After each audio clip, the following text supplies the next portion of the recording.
Everything is good, thank you. Asma Nargis, hello to Progress Daily. Thanks to your lives, which are very interesting. Thank you so much, Asma. Nargis, thank you. Congratulations, Dr. Amrous. You do a good job. You help students. Thank you so much. Thank you. Really kind of you, Asma. Nargis. Ben Tahu Zakaria, hello, dear professors. Dear professor, I have a question. In the proposal, we need to answer a question of the reason for choosing topic in research, but I don't have a solid reason. We'll talk about that, please. See, Zakaria, stay tuned. Part of what we'll talk about is this very point that you have raised here. Okay, but just keep, just in case you feel that I have not addressed this point, see, Zakaria, please, copy and type this request or this question or this request. It's a request. It's a polite request, by the way. And then, I will talk about it anyhow. So if you have further, I don't want to address it now because that's going to be, this is a point that I put in, I have decided to put in the middle. So let's go on a step-by-step basis. First things first, as they say. Meanwhile, I have a question. When does the supervisor have the right to dismiss a student enrolled in a PhD program? In which cases? This is a very interesting question. Before you join the program, there is a document that you sign where you have, a list of conditions, a list of requirements for you on your part, of course. But, a supervisor has the right of, I will not call it dismissing, but stopping the supervision of a student in case the latter, that is to say, the student, fails to comply with the with the requirements of the supervisor. Because just imagine a student, for example. Well, the supervisor should not wake up in the morning and dismiss students like that. That does not happen. Does not stand to reason. It's not logical. But there are occasions where, for example, some students either. So I personally do that. I'm telling you, if I have a supervisor watching me here, he should know. He or she should know that cases of plagiarism, for example, I have no second chances for that, and I have the right of expelling the student altogether. That's my right, because we should not. Rear our students in a tradition which is unethical. So that's the first thing. In cases like plagiarism, he has the right, of course, to to send him away or her. And then sometimes you have a supervisor who does not hear from you. I keep on telling students, urging students here, the doctoral students, not here and elsewhere, that when you register, when you are admitted to a doctoral program, try to get in touch with your supervisor. Try to inform him or her of what you are doing. Come in at the end of the year, because there is a deadline for la réinscription, registration, re-registration, and urging the professor to sign. I'm sorry, the professor is not there to sign only. He or she has to be convinced. So if you have not managed to convince your supervisor that you are a good doctoral candidate, then he has the right, of course, to stop, to unsupervise you. It's like unfriend you on Facebook, and therefore, it's legitimate for him to do so. But if he does it or she does it like that, just wake up in the morning, or because maybe he or she decides for reasons that you don't know, and that where, for example, you feel that you did not make a mistake, and they decide, for example, to stop supervising like that. I'm sorry, this is the responsibility in this case falls on the shoulder of the supervisor, because after all, and I don't think that the supervisor can do that. Between you and me, I don't think a supervisor can just come and ask the student, unsupervise the student. And so I don't know whether this term exists, but I calibrated that on unfriend on Facebook to unsupervise the student. It rarely happens. After all, it's very unethical. I'm sorry, I'm speaking my mind here, but having a student work for a couple of years or 3 years and wake up in the morning, and say, well, I will no longer continue with you. I don't think this will happen. Honestly, I don't think so. If ever this happens, it means that the student did something that goes against what the supervisor would like to see. You see, for example, there is a, just imagine, here is an imaginary situation. I have not come across, I have not heard of any situation like this, but this is just an imaginary situation. Just imagine that your supervisor, for example, you agree with him or her to use a given theoretical framework. And you go and without consulting him, you chose a different framework and you have different results from the ones expected. Of course, this means that you have not considered your supervisor. You see, you have not checked with him. You have not sent him an email, for example, or asked for a meeting to convince him, because this is also a thesis. After all, it's a negotiation between the supervisor and the supervisee. Okay, so in case you have you incur or you make mistakes, you incur violations of the rules in this way. Therefore, neither the professor nor the supervisor nor the administration would accept mistakes like these. So please bear in mind that talking to your supervisor, communication is golden, is a golden rule. If there is a tip I give to my students, please, the supervisor, do not use your supervisor instrumentally. Do not use your supervisor instrumentally. It means it's like something you use him and then you throw him away. No. I will never forget the case of a supervisor I had myself, but it's fine. It's okay. I mean, I'm not looking for, I'm not saying that the supervisor has to keep in touch with the supervisor. I'm not saying this. No. The supervisor, after you defend, you do your job with the supervisor during this 3-year or 5-year or 4-year period, and then you go. But some, maybe it's I don't know if it's ingratitude or I don't know. And there is a supervisor with whom I worked hard. I worked closely, and I even I spent a lot of time, and I was the one behind choosing him. Because I flipped through the files there, and I found out, well, I can make this person do the job, and I can make him conduct research in a nice way. I mean, so that he can become a good doctor student. And in fact, he was hardworking. We were over the years working on solid grounds, and the gentleman was very good at he was a good researcher, the doctors, to say the truth. But what I found, I don't know if let me not call it unethical, because it's not my business, because he had defended, but impolite on his part is that we met maybe a month or two after his defense. We met at the faculty, and he said, at least to shake hands is a sign of politeness, at least. So he said, hi, ça va, from distance, and I didn't like this. But this is just something I put between brackets. I'm not saying that the supervisor has to, keep asking about his supervisor, the supervisee asking about supervisor. But practices like these make you deliver a very bad image of who you are as a person. Okay, nice. But during the 3 period, I just a little amana, as they say. So I worked hard, and the person was, working, getting results. That's fine.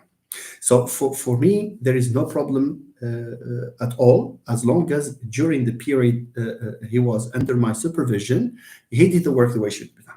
Should I, say that this is a bad? I can say he is polite. For example, he's impolite outside of this doctorate, period in which he worked under my supervision. So the message I want to deliver here is that the supervisor and the supervisee are both responsible for the supervision process. The supervisor has to do his job, of course, in answering the students' questions, in holding meetings, regular meetings, and in providing advice where necessary for the student, of course. Apart from that, it is also incumbent upon the supervisor, for example, to direct the student to take part in conferences, and to recommend him in case there is a joint supervision, or to do all that takes. Because supervision, I don't know if I have friends here or colleagues here who supervise, we have this feeling that they are our sons and daughters. believe it or not. We want him to be the best, or her.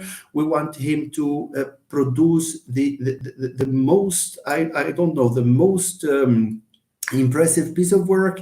It's exactly in the same way a father would like his son to be.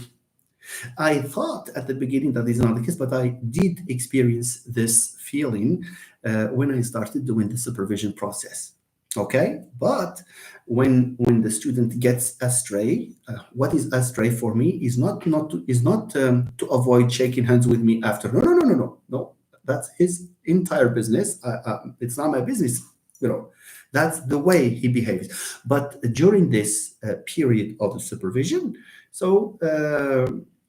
As long as there is he does what he is supposed to do, and I do what I am supposed to do, then this is fine. There is no problem whatsoever. So returning to the point of the cases under which the supervisor can unsupervise, that's coinage, I guess, if that does not exist, unsupervise the student is in extreme cases like these.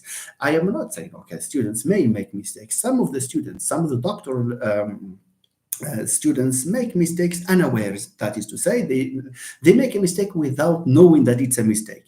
But when they are told that this is a mistake and they do not repeat it, most of the students I know, made these mistakes. They were told, well, this should not, you should not behave this way. You should do it this way.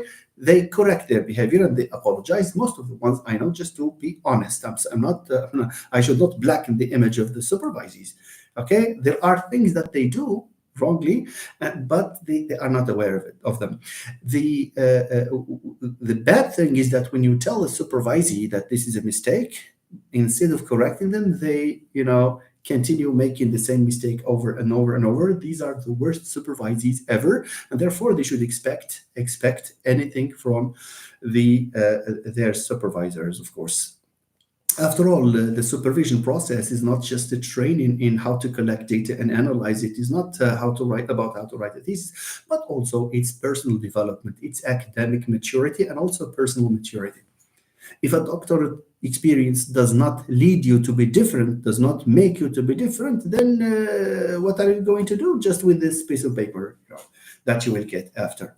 Because there is a professional world waiting for you later on. Would you like to see yourself in an image that is distorted? You see, would you like to see yourself, for example, as not being able to behave with your colleagues, not being able to absorb all sorts of problems you will be paddling through in the professional world? If you do not have this experience, if you do not have, this interaction with the supervisor and also with the community, we always talk about this, joining this community, the community of practice, as what you say. Okay, if you work on your own, you will have problems not only in your doctorate, but also at the level of your knowledge of what you know, and also, okay, behaviorally. You will not be able to communicate, and that's because it takes at least two to communicate. It takes people to communicate. So if you know how to communicate outside, when you are put inside the academic world, you will not be able to communicate because you have not had enough experience to make your communication, to elevate the status of your communication to one that is mature. Okay, so all in all, if I have supervisees here, supervising doctoral students here, email your supervisors, send them messages, of course, on occasions, or on a regular basis. Let's say on a regular basis. They may not be able to respond. It does not mean that they are lazy. It does not mean that they hate you. It does not mean, it just happens that they have a lot of things to do. Sometimes there are periods during the year. This is a message for the people who think that the university professor enjoys his time and he teaches only for a few hours. And no, my friends, no. Let me tell you, I'm not exaggerating. The university professor is doing far more than any other teacher does. Why? It's because you cannot be a university professor and you don't have work following you at home. And we work on Sundays, on during the weekends, during the holidays, in summer, at night, in early morning. That's the thing. So if you email your supervisor and does not respond, try to wait for 1 week or two, send a gentle reminder, and I'm sure that most supervisors, if not all of them, will respond. Okay, thank you. Let me just move on to something here. Okay, see, Zuhair, I hope I have uh, tried to react, not to answer necessarily, but to react. Don't forget, see Abdul Ali Fakir. Hello, see Abdul Ali. Glad you are with us. Don't forget to talk about using AI. Yeah, AI now is for me. It's just in its use in applied linguistics, language education. I think it will replace ICT. Before we used to call it ICT, now it's AI, and I'm sure you will have a plethora of DCs, working on AI. It's good. I mean, it's good, but contingent on the researcher working on the right issues, not just attitudes towards AI. Okay, all teachers are not able to use AI. They are not willing. Young teachers are, but do you need research to do this? I always say this. It's a catchphrase now. You see, there is a lot one can do in AI. There are issues, but it takes people to read a lot and to be updated and to keep abreast of the literature on AI in the field of education. It's not just coming, I don't know, from thin air and saying, well, I will work on AI. Alash, because it's easy, you think. Because think that people think that it's easy. It's not easy. Develop platforms, criticize or critique a platform, review it, add to them. That's AI. Okay, nice. So don't forget to talk about AI. A lot of candidates use AI to prepare their proposals. That's true, because the people who use Saad Ali, AI to prepare the proposal, there is this interview where, no matter how hard this candidate tries, at least in the community I belong to, the place I belong to, we do hold interviews, and we do ask students to answer very specific questions, and you see, and we also look at the record of the student, and then there are some institutions that come and organize written exam sessions, just to see whether the student is able to write or not. So it is unlikely, at least in the context I belong to, it is highly unlikely for a proposal to be AI generated, to be admitted like that, because we do read and we do ask students, and we do have these hunches as to whether. So because when you have doubt that this is AI generated, when the student comes, you ask him hard questions. Okay, so if he manages or she manages to answer these questions, it means that it's fine. You see. Also, in the course of the supervision, there is this, tip that supervisors, or for supervisors, maybe it's they need to read, and they do, by the way. Supervisors read on a regular basis, and sometimes you see the one that lies. What does the proverb in Moroccan Arabic say? If you know someone lying, if you want to know whether someone lies, I don't know. So believe the lie and remind him later. So the one who uses AI will certainly have some sort of incoherence between the style of writing his first chapter and the style of writing the last chapter. Okay, but anyway, it's highly unethical, and the people who think that they will get away with the use of AI in their research, they need to understand that every month there is something new. There are chances for softwares to be developed that detect with a very high level of accuracy whether you have used AI or not. Just imagine you have generated your texts, your chapters using AI, and when you submit, your thesis for a defense, the program says that you have used AI, all of it. For example, they can even tell you everything. I think this has started. I was told of some softwares that can do this. So please be careful. Please pay attention, ladies and gentlemen, when it comes to this. You will not. It's highly unlikely that you will get away with AI.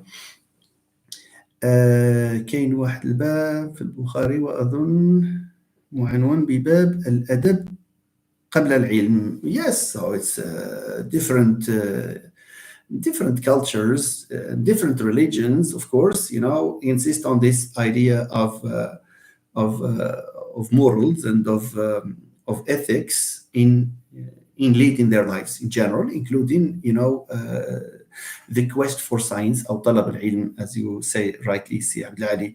سي مصطفى: أنا ساعدت الكثير من الأصدقاء وعندما ناقشوا حذفوني من الفيسبوك. What are you expecting from people who are like that?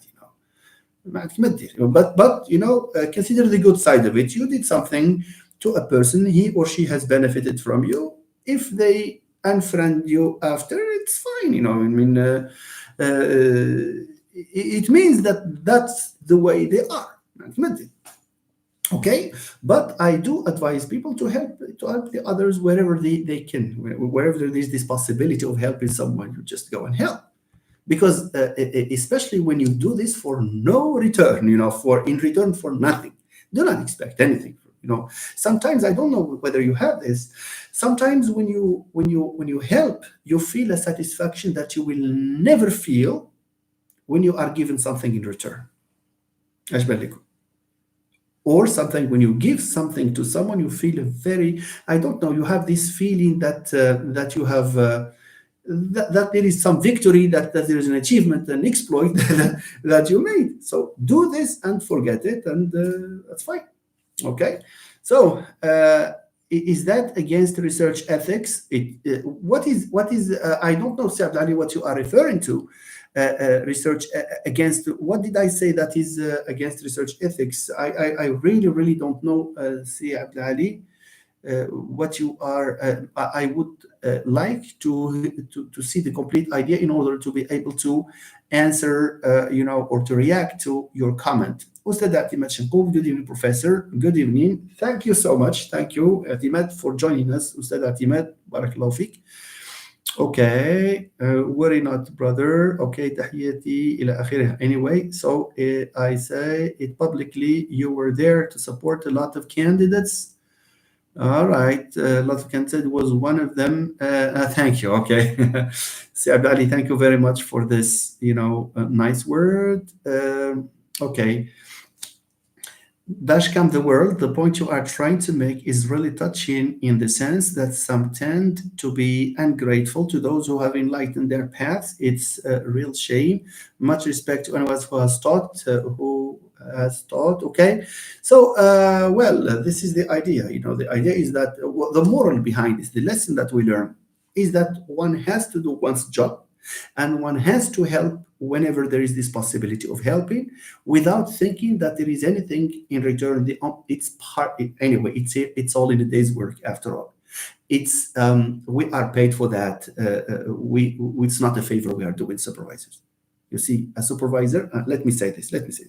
A supervisor is not doing a favor to the student. He has to work with him or her. He has to help him or her. And if there is any advice that he can add, that will be so much better. It's part of the job. And this is the reason why, the hello that you might hear after the defense, if it's lacking, if it's absent, it's not a problem. What is essential is that you have done your work, and you have done it in the best way you think you can, or you did. That's fine. Yes. Okay. Saeed Ahmouri. Hello, Professor. Thank you so much for your effort. Please, how can we enhance our academic writing? See, Saeed, believe me, as recently as yesterday, I was thinking of considering, live sessions on academic writing, for the simple reason that on many occasions there are students who do a lot of readings, whose research methodology is very sound, the technical side is there, but the writing, unfortunately, it's either using a register that is not really academic, or missing out on some of the rules for academic writing. It's a pity that in doctoral theses we still come across run-on sentences, we come across fragments, we come across problems of agreement, we come across half sentences, and so on and so forth, and maybe misused vocabulary.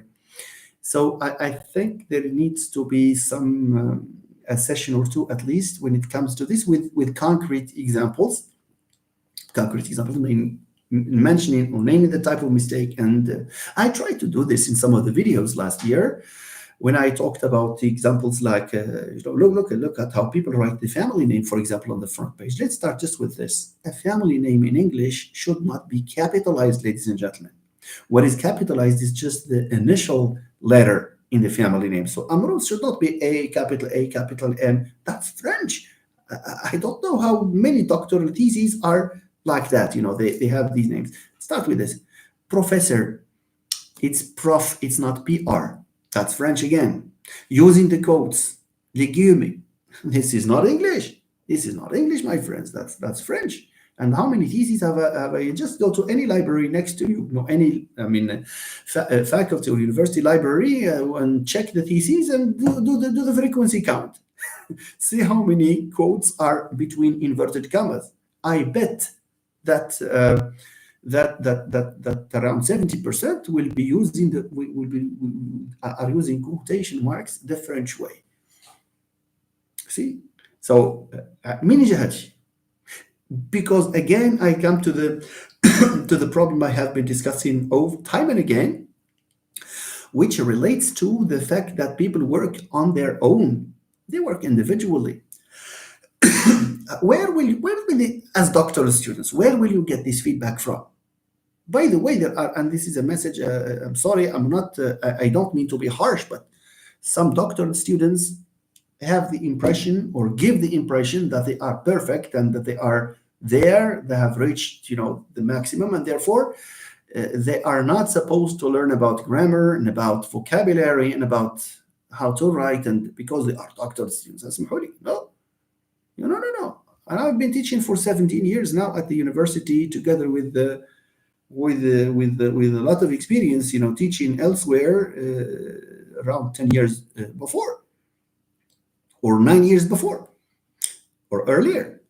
Does this mean that I have stopped learning? No, my friends. No, there are things that I continue to learn, and there is vocabulary that I have to learn, and there are usages of vocabulary that I have to learn, chunks of the language, and so on and so forth. You see, so one of the mistakes is to consider yourself there, and then أنت دكتورة مشروع دكتور إلى آخره, and therefore you give up on writing, and not give up on writing, giving up on learning. Sorry. And therefore, when you meet people, you meet them with the assumption that you are there and that you don't need any assistance from anyone, and that you don't need any feedback from anyone. And the consequence is that even when you become a professor, you see, sometimes some of the mistakes will survive, and they will fossilize, and they are not mistakes; they will be errors, and that's a catastrophe. هذا هو المشكل. You see, please, working on your own will not lead you to, it may lead to the doctorate, you will get it, but it may not lead to a good training. You see, when doctorate is an opportunity for not just for doing research, but an opportunity for learning and for maturation and for the acquisition of a lot of skills, including interpersonal skills. Interpersonal skills are necessary, in 20. No, not just they are necessary. Let's stop in the academic field or world. Okay, so Said, I will come back later on to talk about issues in academic writing. Thank you for raising this point. It's very important, Said Hamouri. Yes, Zuhair, it's a thorough answer, sir. Thank you, Zuhair. Top Moroccan clips, interesting. Thank you. Ben Tahu Zakaria, is the proposal we need to answer a question of the reason for choosing the topic research, but I don't have. I will. I think I read this before, but let me start. We have not started talking about the proposal yet. Waiting for our friends to come from, maybe to leave the TV screen because they are watching a match there. And then we will start. Mohamed Zarak, hello, Professor. Thank you for the initiative. What knowledge base primarily underlies the cognitive language processing in foreign languages, grammar or vocabulary? What is the implication for TEFL? This needs not just one piece of research, it needs a lot of pieces of research to argue for this. But if you are not talking from the research perspective, if your question is about what to focus on in the course of learning, then the two, of course, because they act in concert to make you a competent user of the English language. So you need to invest in vocabulary, that's for sure, and you need to invest in grammar. And how can you marry them? How can you make them meet? By using them. Again, we come to the point where using the language is one way of, and not one way, it's the sole way you can say of yourself that you have acquired the language. A word, the word is not learned until you are not sure you have learned a word or an expression until you use it correctly and appropriately, and you get maybe a feedback in the form of an answer or in the form of the absence of negative feedback. Then you can say, well, you have learned that word or expression. The same goes for grammar. A grammar point is learned only when you are able to handle an exercise. You can talk about the different cases where you have this feature or that feature, but if you cannot handle an exercise, it does not mean that you have learned that grammar point. Usage, and usage.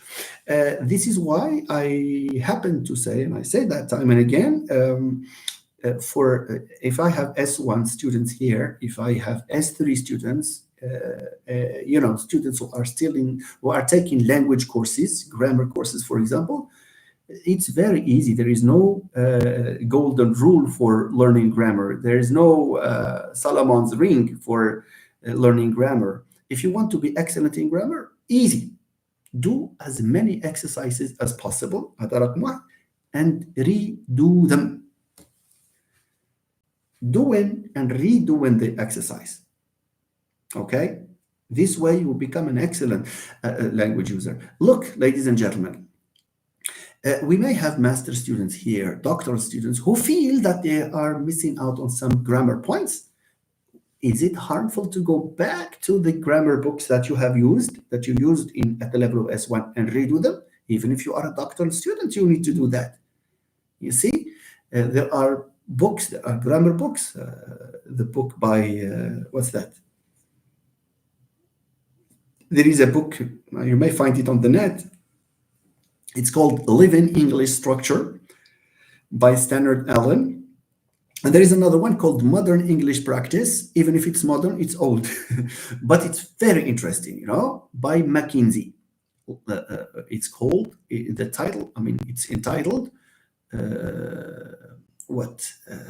Modern English Practice. So there is Living English Structure, Modern English Practice, very effective exercises, very helpful exercises, but the condition is that you need to do all the exercises and check with the key, and when you finish the series, come back and do the exercises again, and you will develop, and you will develop an awareness, of course, of these grammar features, and you will become the master of grammar. Nice. Okay, so let me, this is in case I understood this question this way, asked by Si Muhammad al-Zraq. Okay, but if you're talking about the theoretical thing, that this is not, this probably needs studies to answer this all-encompassing question. Si Muhammad al-Zraq, hello, Professor. Okay, so I react that dash come the world. My question is, to what extent a dissertation is perfect work? I mean, how can a PhD student avert the ghost of perfection while struggling to write their dissertation? Yeah. Just to make you at ease, my friend, see dash come the world. A thesis may not be perfect. So if your thesis is not perfect, there's no problem. Because in writing a thesis, you are not asked to revolutionize the field that you are investigating. You will contribute somehow. You will set your first feet in the field of research. Yes. For me, I will not use the word perfect because the world itself is not perfect. Let me use an ideal thesis. An ideal thesis is one that is clear, that has clear objectives, that has a sound methodology, and that has achieves the results and interprets them, regardless of whether the results support or do not support the theory, regardless of whether you account for all the data or you have exceptions. So this will depend on the researcher. Different researchers embark on different types of research. But what is important is the process. Have you gone through the process correctly? هذا رقم واحد. Process means you have clear objectives, you have a good review of literature that coheres with your objectives, a sound methodology, results, and everything. So and that's one thing. That's an ideal thesis, an aspect of an ideal thesis. The other aspect is whether this thesis is written in good language. It pains to see, for example, a dissertation written in Arabic with a lot of mistakes in the Arabic language. Same thing for French. Same thing. These do not concern only English. I read theses in French where there are catastrophic mistakes, and you wonder whether this researcher has had occasion to edit the work or not. So an ideal thesis is one that is revised and that is done on a regular basis, that is conducted, on a continuous basis, and which a thesis which shows a lot of clarity and fewer or very few mistakes of language. Perfect? No, because if a thesis is perfect, what do you think the jury members will do there? They will come and say, well, perfect. No.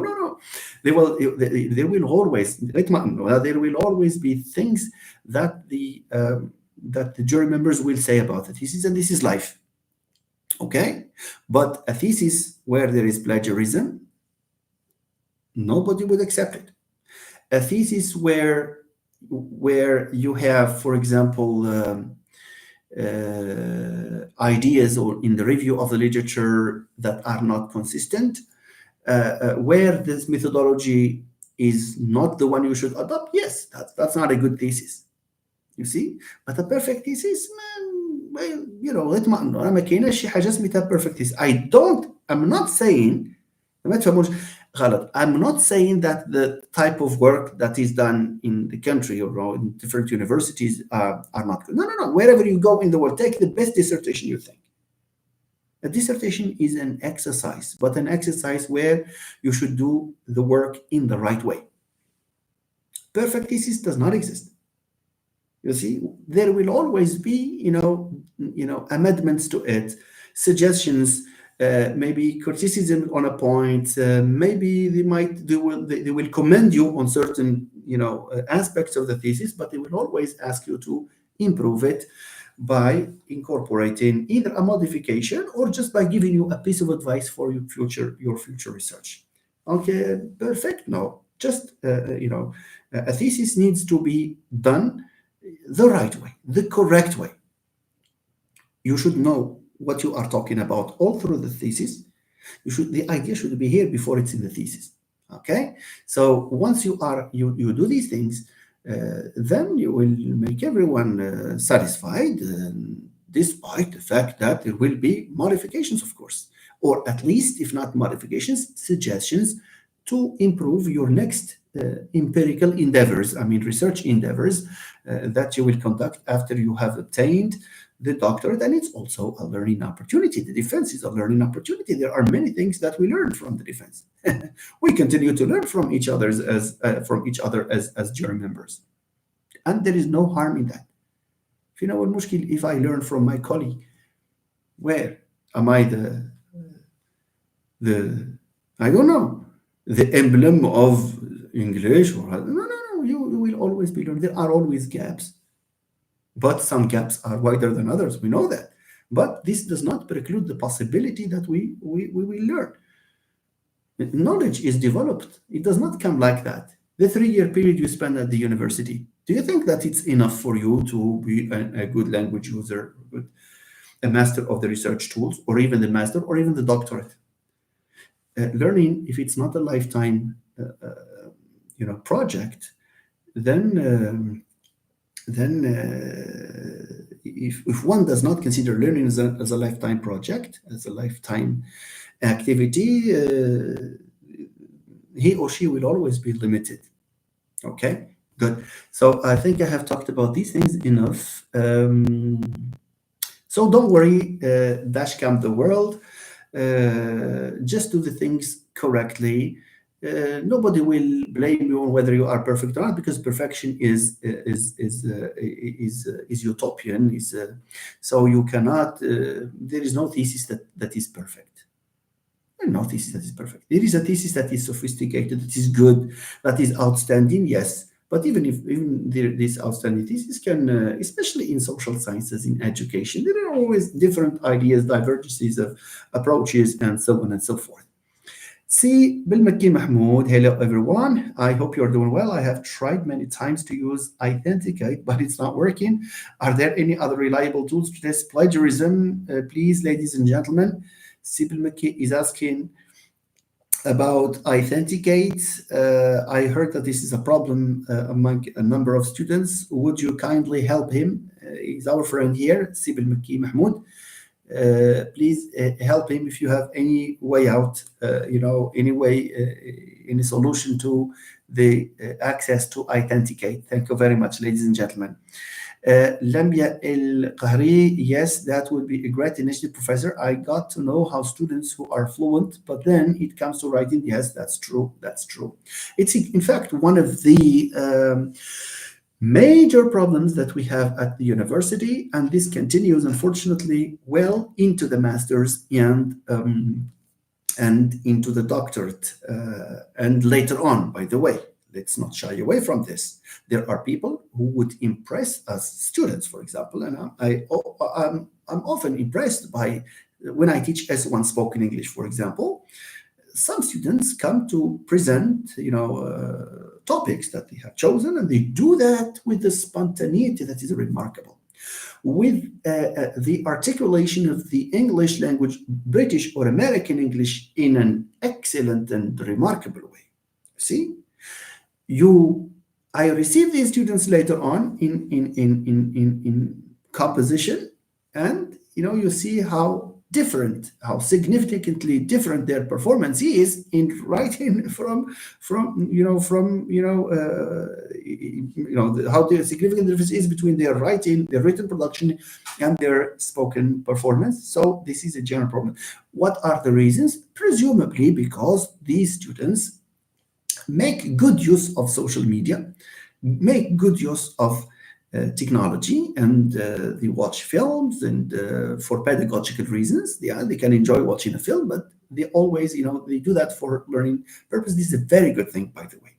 And by the way, also, I am not criticizing, I'm not critical of using the native-like accent. I am critical of mingling or mixing the levels.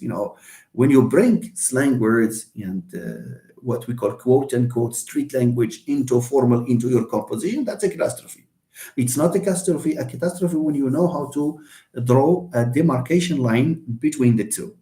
I am pushing this further, perhaps with my students, and I always say that you consider the difference between colloquial English and formal English, as though they consider this difference as though these two were different languages. This way you will be able to draw a demarcation line between the two. So I fully agree with you, Ustad Lamia El Qahri.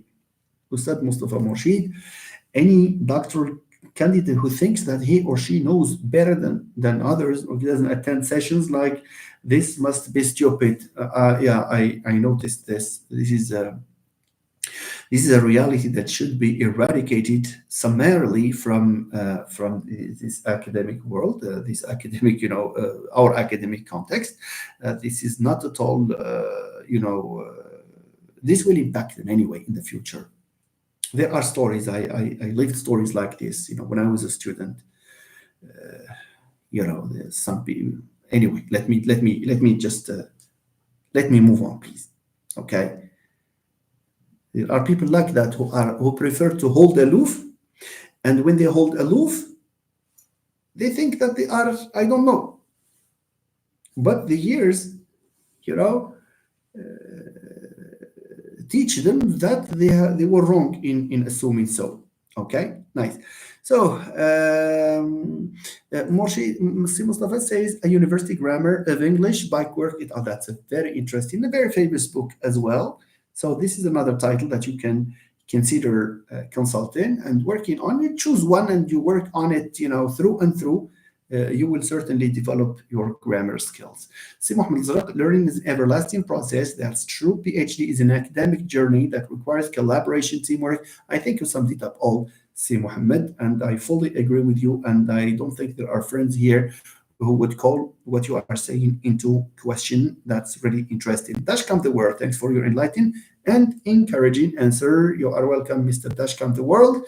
Lamia El Qari says there are always areas of improvement even after defending the thesis. Absolutely, absolutely. Even in your area of specialization, even in your area, what happens is that what happens when people, for example, work on an issue in linguistics, theoretical linguistics, that's the hard part, syntax, phonology, pragmatics, or literature and cultural studies. It's because, that's my assumption, because they are unable, they think that they are there and they have achieved everything. Suddenly, a new model or a new paradigm shift happens. The paradigm shift happens in the area, and they are unable to continue reading because it's hard, because they have not. They are no longer used to reading those theoretically loaded and terms that are technical, etc. What happens? They switch to easier, easier topics that do not necessarily relate to their initial, specialization. All right, so that's not a good thing at all. Okay, thank you. So, Modern English Practice by Mackenzie, Nathalie Leblanc. That's exactly, it's my favorite, by the way. It's my favorite, really. It's very concise and it's to the point, and there are exercises and there are solutions. This is really nice. Yes. Could you provide us with reliable academic research resources? I don't know. Some resources are, with subscription, unfortunately. I don't know if there are institutions where you can go and maybe consult books online. I have no idea, frankly. But who asked me this question? Natalie, I think. Yeah, Natalie. Natalie Leblanc. All that you need to do is so part of the research is to ask questions like these. So I may not have a ready-made answer, but you will find someone who has, access to platforms and so forth. I do have access to a platform, but it's institutional through the institutional email. But I don't know whether there are open access, platforms. I really don't know, Natalie. So please, this is an opportunity to ask our friends here. So this is Natalie asking this question. If any one of you has, something to suggest in this regard, please inform her. Yeah, that's Natalie who asked the question. Si Mustafa, the academic phrase bank is a general resource for academic writers. It aims to provide you with examples of some of the phraseological nuts and bolts of writing organized according to the main section of research. Thank you. Si Mustafa is suggesting the academic phrase bank. That's really nice. It's the first time I hear this. So thank you, Si Mustafa, for this excellent contribution. Thank you. Okay, so I think, I don't know if we have further questions. I hope that our friends who requested, that we delay the live for a little while they needed to watch I hope they have joined us here.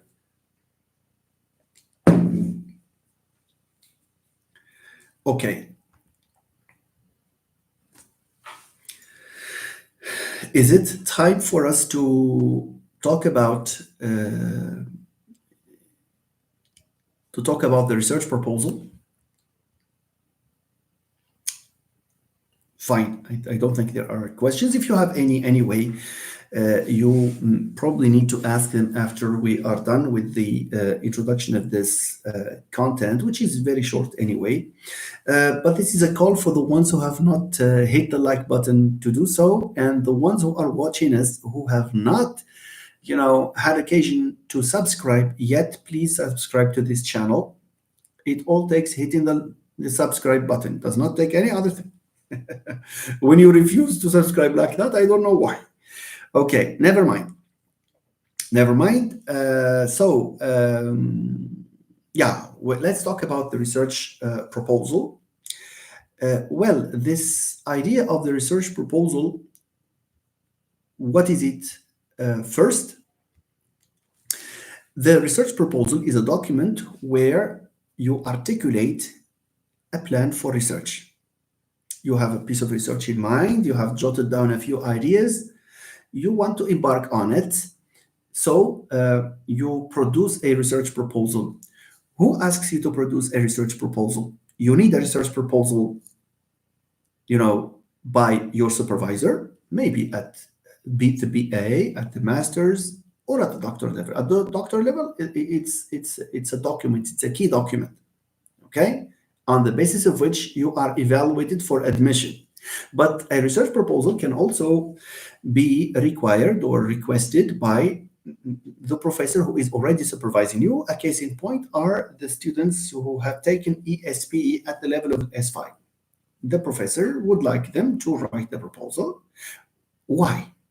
Okay, so you can write a proposal to your professor who already supervises you. Here, S5ers, masters, etc. You can write a proposal for your doctorate, and here you are seeking admission.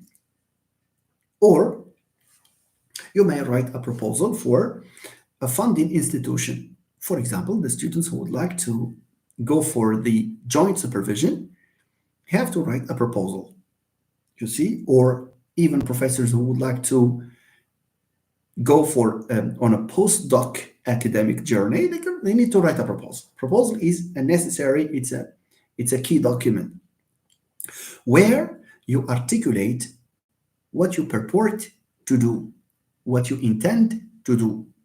So this is a proposal. So either to get some funding, some money, some funding, or maybe when you become a researcher, maybe there is a competition for a project, you decide to write a proposal. If it's convincing, the project will get to you, so you will get paid for it.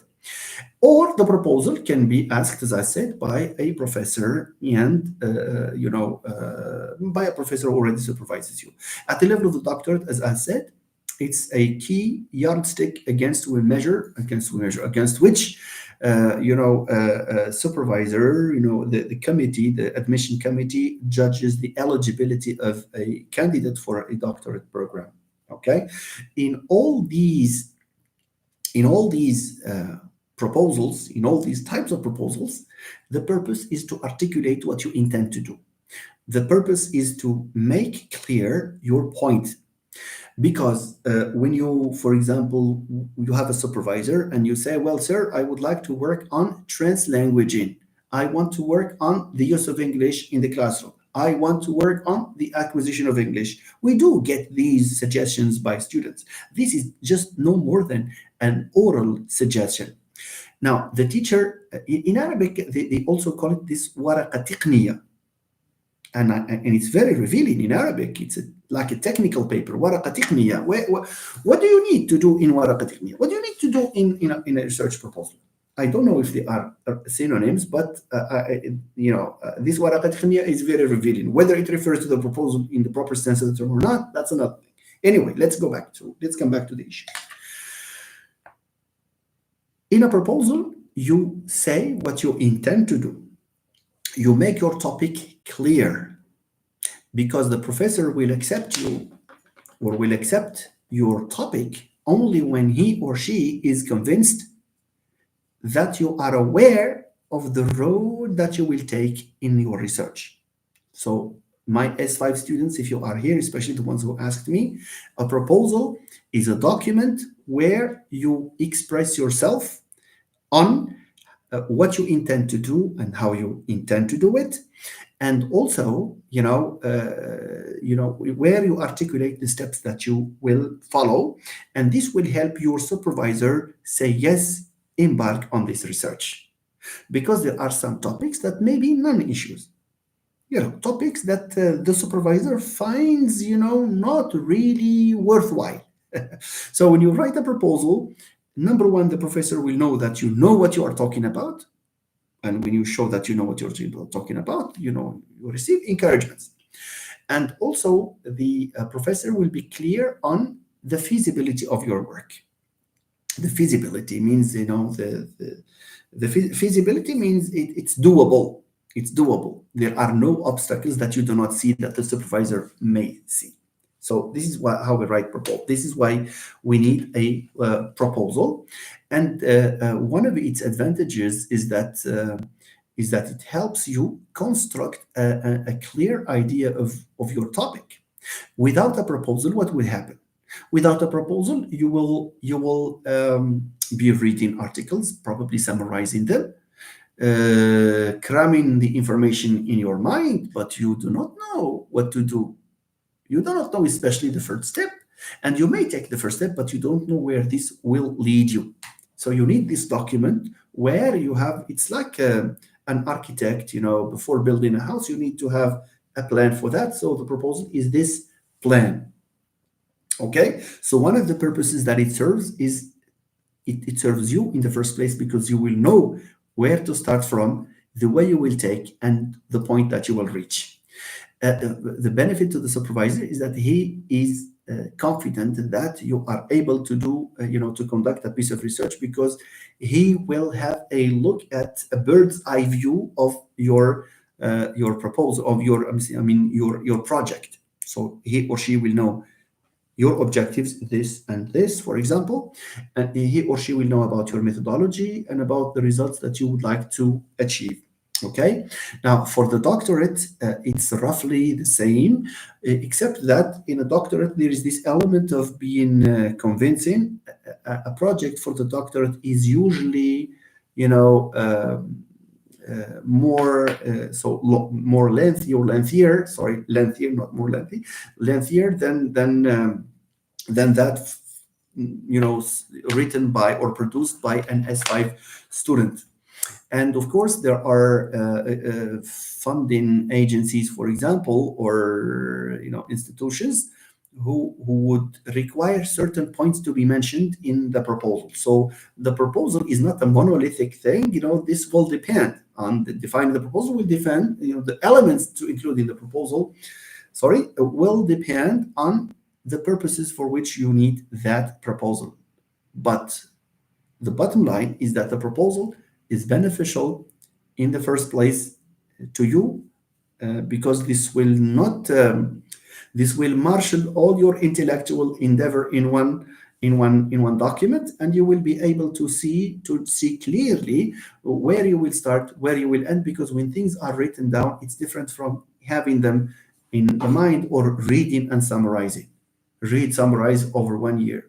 Why are you going to do this? Okay, a proposal saves you a lot of trouble, because when you write a good proposal that gets accepted, you will be able to tell, for example, this is part of what I should do, and this is outside of what I should do, even if it relates to the topic, but you decide not to include it in your work because, for example, you say these are my 2 objectives. هذه ما دخلش عندي هنا. It treats another aspect, so I will not do it. But without a proposal, you devour anything that comes to you, as long as there is that keyword that is circulating there. Okay, fine. Si Abdelmoumen, Ramila, would you kindly paste this question again? It's very interesting. After I am done with the proposal. So please do that, Si Abdelmoumen, Ramila, if you can hear me. All right, nice. Now let's move on to the discussion of what does a research proposal buy.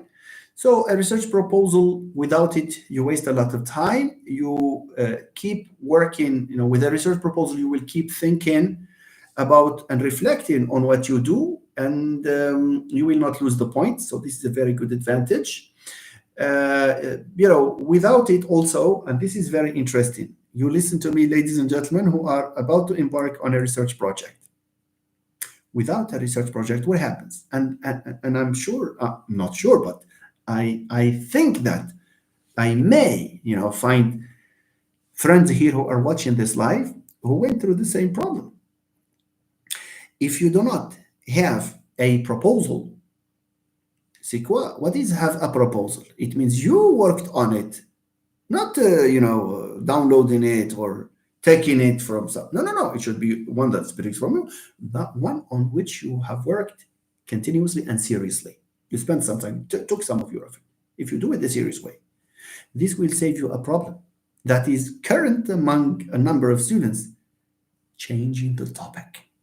There are students, I saw many of them, starting on a given topic, and they realize there is a difficulty somehow, and they say, "Sir, I have decided to change the topic." Not just my students, but students in different, having different supervisors, different institutions. Consultants say, "Well, I decided to change the topic." Why are you going to change the topic? Well, because I found this and this and this. Do you think that when you change the topic, you will take up another topic, you will not find this and this and this? No. Okay, so it's because you have lost the point. It's because you have not worked on your proposal in the right way. So this, you become lost somehow because you don't have this roadmap. Okay, and therefore you get lost. Solution: rather than saying it's my mistake, or rather saying I am lost, the topic, في مشاكل. I have to go to another. And this is a mistake that many students. It's a waste of time and the waste of energy. And perhaps also it's a waste of the time of the supervisor. So topics, as long as they are, researchable, they are good. Why are you going to change them? So the proposal will help you to a large extent, prevent this problem of oscillating between topics. There are people who change topics, the topic, not just once, twice, three times, thinking that the problem is in the topic. The problem is not in the topic. The problem is the fact that you are lost because you do not have a solid ground, a roadmap, for example, that you will follow. Okay, nice. So please keep this in mind, ladies and gentlemen. A proposal also shows your vision. You look, you do not look just in the short run. You also look, you look at the project from beginning to the end. A proposal is where you show where you will start from and what you will reach. Without the proposal, you are just you will grapple just with the basic, elements like objectives, rationale, and you may come back to change the objective, etc. No. When you think this, up in the right way, you will not be lost, and you will have an overview of your project. The other point relates to. Because this is a question that is often asked by students: how long should the abstract, should the proposal be? Answer: this will depend on the purposes for which you need it. If it's just for your professor at the level of S5, for example, make sure that the professor is asking you to write a proposal because they need to know whether you are an active researcher and whether you know what you are going to talk about or not. Of course, they need this proposal. But here you do not need to provide your supervisor with a fat proposal. Maybe a proposal where you mention some of the elements I will mention in due course. But for a doctorate, it's something different because there is this element of convincing the committee, and therefore one has to be very careful in drafting a proposal and finalizing it and submitting it. And it's usually it has more pages, far more pages than the one that probably an S5 professor would require. And of course, if it's for reasons of funding for co-supervision, you may have a template, and sometimes they decide to limit even the number of pages, and they even dictate on you the sections that you would have to include in your proposal. Okay, so length is relative. It's not a one size fits all, ladies and gentlemen. Is that fine? So let's now talk about the basic elements of a proposal. Okay. The first thing that we need to start with, ladies and gentlemen, especially, some students, I mean, even at the doctorate, they submit their proposals without, the least amount of effort to check, at least on the net, what a proposal should look like. This is just at the level of formatting, let alone at the level of the content. Unfortunately, some candidates have this front page. The front page, because proposal for the doctorate, for example, it's to convince. It's to convince. We don't know. The committee does not know. The committee members do not or may not know the candidate. They know him only through him or her through his or her proposal, which means if you submit a front page of the proposal where, number one, you have a mistake in writing your name, where punctuation, is haphazard, where the aesthetics of the page. By aesthetics, I'm not saying that you need to have a lot of colors, no. Aesthetics means, everything needs to be written. For example, the ones who write a proposal using Comic Sans MS. Okay, that's it's a detail of a detail, but anyway, that contributes to people's view of how professional you are. Then people write proposal, le titre, the proposal. No, it's not a proposal. The title is not proposal. It is a proposal, but the title, you need to give a proposal a title. The title of the proposal is not proposal. Just like that, proposal, I saw that. Proposal for a doctor, but we don't know what the person is talking about. No, a title has to be there. We can call it a tentative title because this is likely to undergo a few modifications, but you need to have a title there. A title that is precise, that is concise, and that reflects the issue that you intend to embark on. So title here is necessary, and you have to spend some time, my friends, thinking up that title. Okay, and then you may write that this between brackets as a subtitle, perhaps a proposal submitted to, fine, but the title is the title of your topic. Okay, not of the document. All right, nice. So for the proposal, in general terms, if it's done for research for the admission in doctorate or masters or even at the level of S5, it's a microcosm. It's a small representation of the big thing, which is what you will produce finally. So a proposal at the level of S5 is a reflection, is a small scale image of the whole thing you will produce of your research paper, monograph. The same goes for the level of master. Same goes for the doctorate. It's a reflection of that, which means that most of the elements that your proposal has to include, are those elements that the thesis has to include, which means that the proposal has to have, an abstract. Yes, you may have an abstract. It's not really a key point, but some choose to write even an abstract for the proposal. But, you need an introduction. In this introduction, you need to set the scene. What is set the scene? It means that you should not go directly to, it's like an introduction, where you will contextualize your study and you provide the general background. You may not address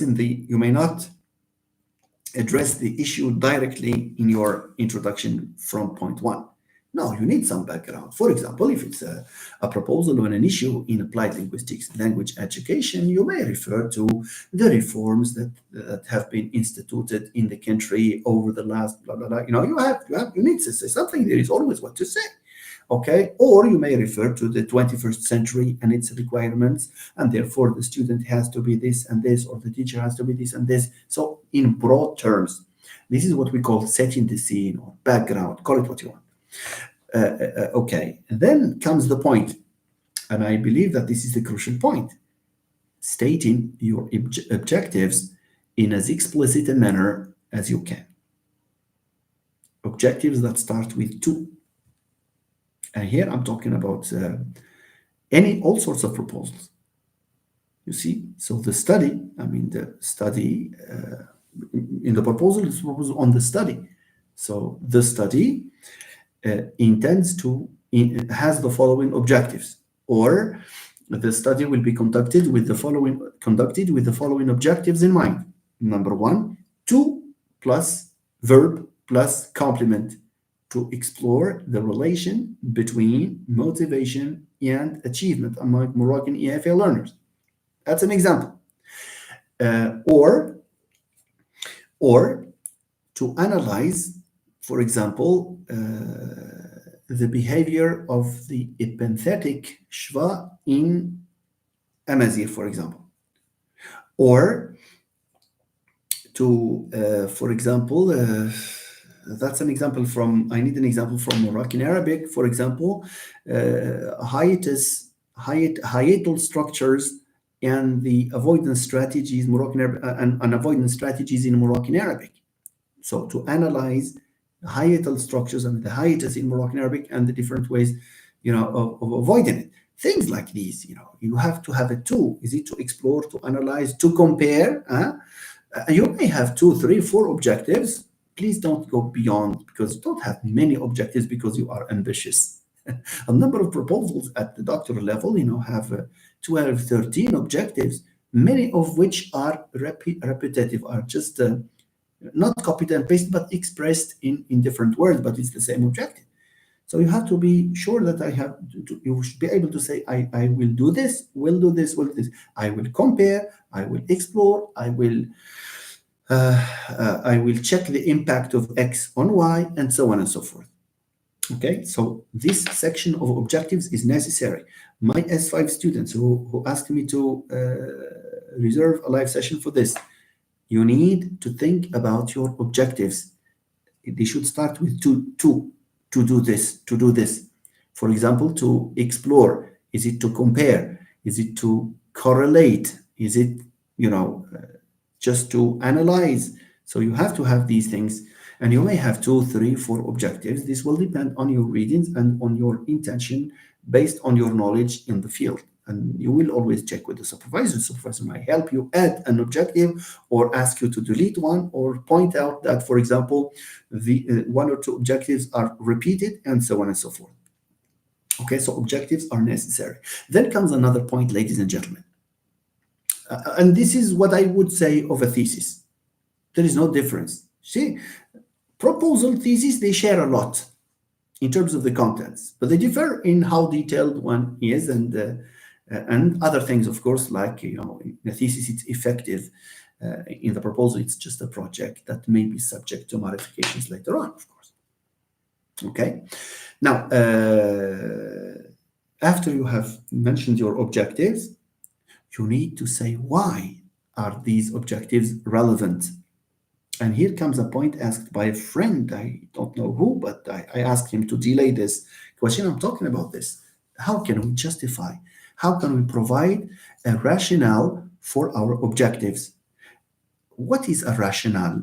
For those of you who don't know about rationale, I'm specifically referring to my BA students, because the friends maybe are more likely to know it. So a rationale with an E in the end, it's not rational. Rational is an adjective. A rationale means the rationale behind undertaking this piece of work, means the justification, means you answer the question why. In the objectives part, when you say to do this, you are saying what. So I am. What are you going to do here? I will examine this. I will compare. I will analyze. I will check the relation between x and y. This is the what. But the question is, why are you going to do this? This is the section that is called a rationale, which is a synonym of the justification. You justify why you have done this. And if you want to justify, there are different strategies for justification. But generally, one way of justifying, for example, is to say that this type of research in Morocco, for example, since it's in the Moroccan context, is scarce. Is scarce. To the best of my knowledge, there are few pieces of research conducted on this topic. And then you may open the bracket, you mention these few, okay? So one way is to point to the fact that there is this problem here. And the present study seeks to replenish this gap that is existing in this area of research. That's number one. That's rationale. It's like saying, why are we going to do this? Because in locally, there are not enough pieces of work, addressing this issue. However, this can give you a paragraph very easily. Number two, you may refer, for example, to the importance of the topic because it addresses a practical issue. For example, if it's in pedagogy or in education, you may refer to the ongoing efforts on the part of the Moroccan government, for example, to improve the educational system. You see, paragraph آخر. You may refer to the reforms, you may refer to the strategic vision to improve writing. Another, that's the paragraph. The other thing, another way you can justify your objectives, that is to say, another aspect of rationale, is to refer perhaps, and this is something that has been said by a friend, I think it was Lemia, I guess, who pointed to the difference, the disparity, the overt and the observed disparity between students who can be very fluent and very accurate in spoken English, but they perform very poorly when it comes to the written English. So if it's a thesis in pedagogy that addresses an aspect like this, you can mention this. I'm just giving you examples, my friends, because some people do not understand what to include in the rationale and what you see. So this is another way of justifying this. Okay. You may also refer to the idea that this springs from your personal interest. Maybe because you were a student and you experienced a problem when it comes to this or this. اسمحوا لي هذه عمومية. I'm talking in general terms. You experienced this issue and you lived this experience and you observed and you have friends or relatives, I don't know. So therefore, this issue needs or merits investigation. People who work on translanguaging, for example, some of my students do work on the issue of translanguaging at the level of S5. One way of saying that is of justifying an objective on this is the fact that number one, students practice translanguaging when they talk to each other, whether in the classroom or outside the classroom. And you can even point to the fact that when they chat with each other in WhatsApp groups, they do translanguage. And by the way, just go to any exchange among students in a WhatsApp group, whatever they do. I always use this joke with them. I say the group where you have namima on professors, but I'm just saying that not. It's not an accusation, and it's normal to talk about your professor. No problem. Normally means not insult. Don't insult. But sometimes we have this namima, this type of talk, because we admire the professor, because I don't know, for different reasons. Anyway, that's not our business for the moment. But if you just check this, any conversation, you will find out that when you look at it as a researcher, you will find that there is this mixture of English in a very remarkable way, of English and Moroccan Arabic, that is predominant in there, because it's a reality anyway. So an example of a piece of research on translanguaging has to include this as well. As Mustafa has made the point about personal motivation and academic motivation. So yes, it's what rationale is. What is the motivation behind or why you are undertaking this research. Yeah, I hope this is clear, ladies and gentlemen. Then, of course, in a proposal, as is the case with the thesis, the student needs to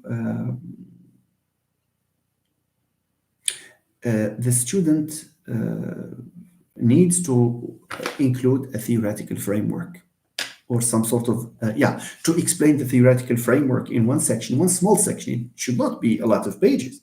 No, just the key points. But please don't write them in note forms. Out any idea, that's not good when you write a proposal where you have 1, 2, 3, 4. No, write a text. Write a text. You should market yourself. You should market your project. You at the doctoral, if you submit a proposal at the doctoral level where you have just points, what does it mean? It means you are unable to write even a proposal, let alone write a thesis. So be careful, please. Write in prose, la prose, nothing. Write paragraphs. See, write full paragraphs, and you will convince. You will help. Your proposal convince the committee. Okay. Now let's go back to this idea. If you have a specific theoretical framework, then you have to talk about it very briefly to summarize the main point there, and then you move to the review of the literature, which you also need to summarize in a brief way. And needless to tell you, ladies and gentlemen, that especially in a proposal, but also in the thesis, let's admit that in the review of the literature, avoid the mistake of reading papers or studies and summarizing them and stacking them there. No. You have to do some critical reading. See, what is critical reading? Critical reading means that you have read an idea in this context and you may reflect on it yourself, like agree or disagree, but in an academic way. For example, this idea finds consolidation in the works of so and so. And here what you are doing is comparing, at the same time critiquing. Critique does not mean criticize necessarily. Does not mean criticize anyway. You see, so a critical review, an active review, is where you bring up your stand, or you feel that the reader has to feel that you are present. It's either by bringing up what you think of. For example, this idea, is coherent with the main objective of our thesis, which is blah blah blah blah. You see, or you can bring different ideas, different theories, compare, say this is not like this is superior to this supersedes the idea in previous frameworks, and so on and so forth. So your review of literature has to be active enough, because if you summarize and stack and say, well, the review is not a part people will be interested in. No. They're not looking for the information in a proposal. They're looking for whether, remember, especially at the doctorate, because you are there to convince it. You will not be there when people evaluate you, your candidacy. Your proposal will work, will do the job, will speak on your behalf. And therefore, you have to be very careful, ladies and gentlemen. So the review has to be one that is critical, one that is well read. Of course, it's not where you have to be very profuse to produce a lot of pages. No, that becomes, again, monotonous. Just show the main points and show them in a nice way, show them in a clever way. I'm sure you are, my friends here are clever enough to do they are very clever. They can do this without any problem. But the mistake that you can make is to just summarize and produce paragraphs. Produce paragraphs in a very passive way. No, please don't do that. All right. So once we are done with the review of the literature, we move to the other part. Okay. So we are telling the reader of our proposal that we have these objectives and this is why we have them. Okay. And this is the framework that we will use to analyze them. And then these are the people who talked about that. See, very logical, isn't it? Now, we need to move to the crucial part, especially for proposals that adopt, for example, some sort of field work, where methodology, because some proposals do not need methodology. Some proposals do not need. Let's face the fact. They may need a very small section. For example, I'm referring to the friends here who will embark on on research, for example, in theoretical linguistics, for example, they work on a language like Amazigh or Moroccan Arabic or English, or a comparative approach. Or you see, here especially, I exclude the comparative approach. I will talk about it later on, maybe now after this. But if you are a native speaker of a language and you conduct research on it, why would you need a methodology chapter, a whole chapter? No. In the proposal, why would you call it a chapter? Just maybe in a couple of lines, 3 lines, you will make the point that because you are a native speaker, so in my capacity as native speaker, I will use introspection, or in the researcher's capacity as a native speaker, the data will mainly come from introspection. Nobody will, because you have this competence of native speakers, so you can analyze your data your own way. You see, unless you are conducting a piece of research in sociolinguistics, then there are factors that you would like to test in reality, because you will rely on variables like gender, like social class, education level. These are not part of the concept. I'm talking here about the thesis on the syntax of Moroccan Arabic, the syntax of Amazigh, morphology, morphophonology, or a given process like labial dissimilation in Tashhid, for instance, or R deletion in Terafit, or I don't know. You have a lot of theses like assimilation or sibilant, constraints in Tamazight or in Moroccan Arabic. Like these things.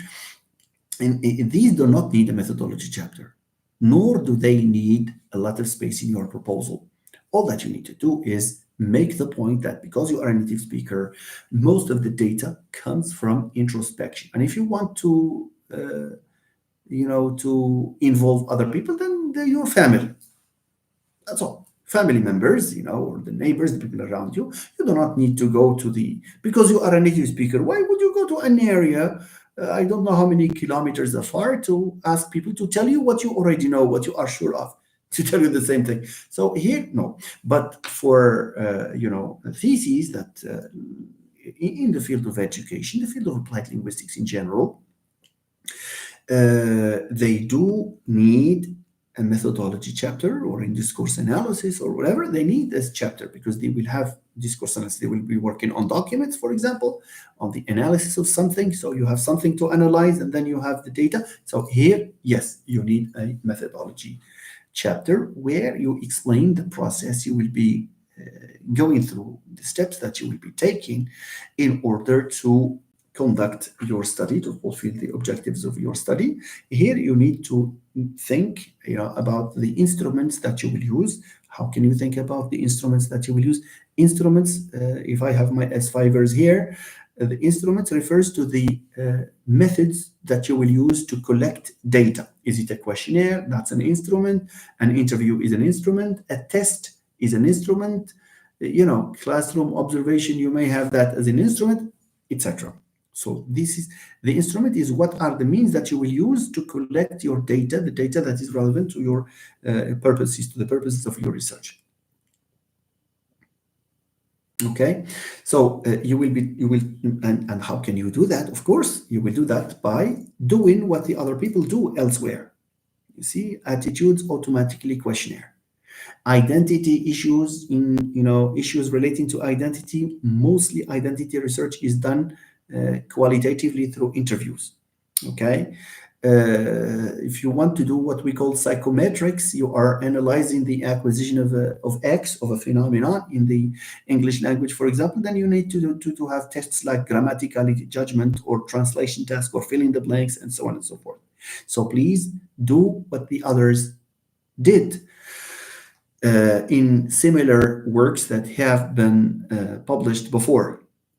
So this will help you a lot in devising your methodology. You may not do exactly the same thing, but get inspired and maybe adapt it. If you see that there are adjustments that you can make because you are working, for example, in the Moroccan context, then you can do that. Okay, but you also need to mention these authors from whom you were or who inspired you. Okay, to choose these instruments. And needless to recall the idea that instruments have to be coherent with your objectives, We do not. It's not our own choice. It's the choice of an instrument is imposed on us by who or by what? By our objectives, of course, because there are research traditions in the field. We do not start from scratch. We start from what people have done before us. So we will use the methods because these instruments, the reason why we use those instruments that have been used by other people is that they are validated. Validated. How are they validated? Because they were adopted by so many other researchers, and it becomes an established way of collecting data on a specific issue. Okay, so you also need to decide on your research design. We forgot this. Here you need to do, before you write a proposal, you need to have a quick look. Perhaps this is not, this should not be a burdensome task for S5 students, since theirs is only a small scale research. I'm not underestimating, but they are constrained by time, and also because they have other things to do, because they have exams and they have other courses to prepare. So maybe they need to do some preliminary reading of short articles, short chapters on research design, and then they can include that. Okay, research design means what practical steps you will follow for your data, what approach, what perspective will take for your data collection and your data analysis. Nice. Then you move to the still in methodology, you need to talk about the participants, the people from whom you collect your data. Are they students? Are they teachers? Are they both? Are they inspectors? Or you will take data from documents, from, I don't know, there are many sources of data. You have to detail, this clearly. And of course, you will be talking also about the other aspects of methodology, like, for example, how you will analyze your data and why. Are you going to use just frequencies, or are you going to use, inferential statistics? You really need to do this. Fine. And then there are other sections, of course. So this is from methodology. I may have missed out on some of the elements, but this is just to tell you that the proposal certainly needs to include these elements. All right. Maybe also in the methodology, there is a very important thing that is getting more and more sensitive. It's the ethical issue. Here, I'm not alluding to plagiarism. That goes without saying. It goes without saying that plagiarism has no place there. But sometimes there are some, I would call them mistakes or omissions that some students, are not aware of. That they, for example, they go and ask a group of students to answer their questions, and they record them, and then they use them in the study, but without this question as to whether they accept using this. That's called a consent. So either you have something signed by the people from whom you take data, or just in a recording they say, well, I allow you to use my information, my data. That's a consent. Yes, for research purposes. That's interesting. Why do we do that? Of course, for S5 students, maybe that can be ignored. I'm not asking it to be unethical, but do it, please. Because if you collect data from your classmates, that may not be an issue. Nobody will sue you for that. I don't know. But go this way of asking for consent. Tell them it's one way of learning how to be ethical. Because, you cannot use data collected by someone, produced by someone for research purposes at the time when you have not told them. That's why in the questionnaire, you always have this sentence of that your information will be confidential and they will be used for research purposes. So you have these keywords, being formulated in different ways, of course. All right, nice. Let me move on maybe to, there is this in a proposal. Of course, we do not know the results yet because we have not conducted the study. So we are here in a proposal at the level of the plan only. So we are not going to talk about the results. Perhaps we will talk about the expected results. Expected results. What do you expect? What do you And these expected results will not necessarily be what you will achieve later on because you have not done any analysis. So you just predict, you just expect, that's fine. Do not forget, ladies and gentlemen, to include a list of bibliography. هنا I have to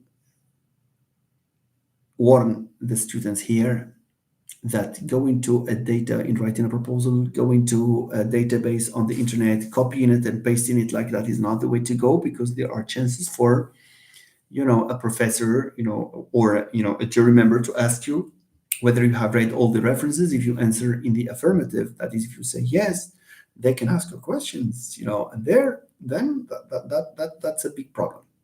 Okay, so include the references that you have read and the ones that are on your reading list. So you may even, separate that bibliography part in references consulted, the references to be consulted. That will make your proposal even more credible. I hope I have not forgotten any element. And then there is one, especially at the doctorate level. It's your timeline. It's because you will conduct your research over a 3-year period or a 4-year period. Ideally it's a 3-year period. You definitely need to divide this period in years. So what you intend to do in the first year, what you intend to do in the second year, what you intend to do in the third year. Of course, this remains a tentative plan because unexpected issues may arise, unexpected suggestions from your supervisors may arise, and also you may, because you are reading continuously, because you read continuously, you write continuously, it may occur to you to realize, for example, that you need to add something, to add a hypothesis or delete it or whatever, and the 3 years can be 4 years. And it's not harmful anyway, because if it's for the purposes of improving the quality of your work, that's so much the better. Okay, so this is basically what a proposal has to include. I don't know if there are questions to do. Okay, see, Alawi is one of the students who asked me to whether I can hold a session for the research proposal. So for my syntax research proposal, do I need to include an instrument for data collection, or is it sufficient to use sentence examples as my data? See, Alawi, if you are working on Moroccan Arabic and you are a native speaker of Moroccan Arabic, all that you need to do is write something like, by virtue of being a native speaker of Moroccan Arabic, the sentences to be analyzed will come from introspection, from my own intuitions as a native speaker, from me as a native speaker. So you don't need any methodology, any data collection instrument in this type of research, since you work on syntax. Okay, no, you don't need that. See, Alawi, just go ahead and because the examples will be driven by your topic and by the issues you will analyze. So you will just think of examples that will fit your analysis. And here you are a native speaker, unless you are a native speaker of Moroccan Arabic and you work on another language that you don't speak natively. In that case, yes, you may need some instrument, I don't know, a grammaticality judgment or something else. But as long as you feel that you are a native speaker, no, you don't need that. Okay, just go ahead and deal with your syntax issues comfortably, at leisure. Now, if there is nothing no question related to this proposal, to the issue of proposal, I will go back to probably some of the things you said before.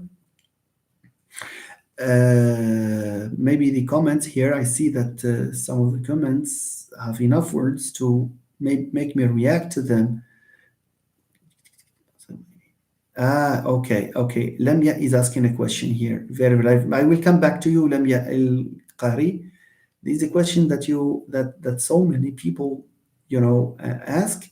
Professor, which approach is used to teach writing at university? Please, Si Abdul Mumin, if you are with us, would you kindly remind me of this until after we are done with these, issues that relate to research, and then we'll come to teaching. Very important questions here. Yeah, Si Zakaria Tahiri, please talk about proposal for funding that are very small, maximum 6 pages. Yeah, if here we have two possibilities, see Zakaria. Possibility one, you will get a template and they will tell you the elements to focus on in your proposal, and you will follow that and you will write your proposal. But in case they just say a 6 page proposal, then what is important is what? Mention your objectives. ما فيهاش نقاش هذه. Objectives have to be mentioned, have to be clear, and they have to be convincing. Justification, rationale, and of course you need to do what I ask you to do. Yeah, I asked, not I do not ask, but I suggested, because this is exactly what this is roughly what is said about when people talk about the proposal. Here you just need to be precise. 6 pages, I think they are enough to articulate your ideas. Just do not make your reader lost in different ideas about the review of literature, the history of development of a concept. You don't need that. Maybe in a thesis, yes, but for a 6 page funding, you have to convince them. Be professional in the way you write. Make specifically your objectives clear, and focus also on the expected outcome and the timeline necessary. These are key elements in this type of proposals. Si Mustafa Moshid says grant proposals. That's true. Yes, they call them grant proposal. Okay. So Si Abdul Mumin, Ramila, I will come back to this issue. Professor, which approach is used to teaching? Yes, I think you have used that. Si Mustafa says yes. You also provide a timeline. Yes, that's true. I talked about that. Professor, as a doctorate student, I'm wondering whether it's acceptable to publish on topics outside of my main research area, or if I should primarily stick to my doctorate. No. Ustad Alamia, I wish you all the best with your doctorate. I infer that you are a doctorate student, so good luck to you.